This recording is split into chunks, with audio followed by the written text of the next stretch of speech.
নদিয়ার নাকাশিপাড়ায় বেসরকারিতে শনিবার সকাল থেকে শুরু হয় বিক্ষোভ। ফুল চাষে দালাল বা ফোরেদের দৌরাত্ম্যে প্রতিবাদের রাস্তায় নামে শতাধিক ফুল চাষী। চাষীদের অভিযোগ, দালালরা জোর করে ফুলের দাম ঠিক করে দেয়। ফলে গাঁদা, জবা, রজনীগন্ধার মতো ফুল সঠিক দামে বিক্রি করতে পারছেন না তারা। বাইরের ক্রেতারা এলে বাধা দেয়। এই অন্যায়ের প্রতিবাদে কৃষকরা ফুল ভর্তি ঝুড়ি রাস্তায় ফেলে বেসরকারি কিষাণ মান্ডিতে সামনে জাতীয় সড়ক অবরোধ করে। ফলে সকাল থেকে তৈরি হয় দীর্ঘ যানজট। ঘটনাস্থলে পৌঁছায় পুলিশ, চাষীদের সঙ্গে কথা বলে পরিস্থিতি নিয়ন্ত্রণে আনে। চাষীদের দাবি, প্রশাসন যেন দ্রুত ব্যবস্থা নিয়ে ফোরেদের দালালি বন্ধ করে ফুল চাষীদের ন্যায্য দাম নিশ্চিত করে।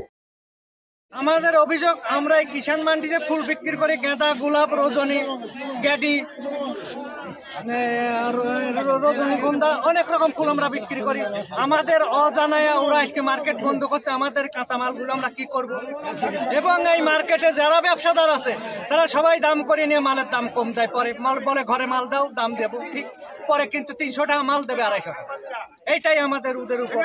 বাইরে থেকে কোনো পার্টি মাল কিনতে আসলে তাদের মাল কিনতে দেবে না, বলে যে না আমরা মাল কিনবো না, কিনতে পারবে না। নানান রকম এরা অন্যায় অত্যাচার। এরা কিসের ব্যবসা আমরা এটাই তো জানি না। এরা মাল কিনে বেচে, ঈদের কি সরকার লাইসেন্স দিয়েছে না সরকার ঈদের পারমিশন দিয়েছে? এইটাই তো আমরা জানি না।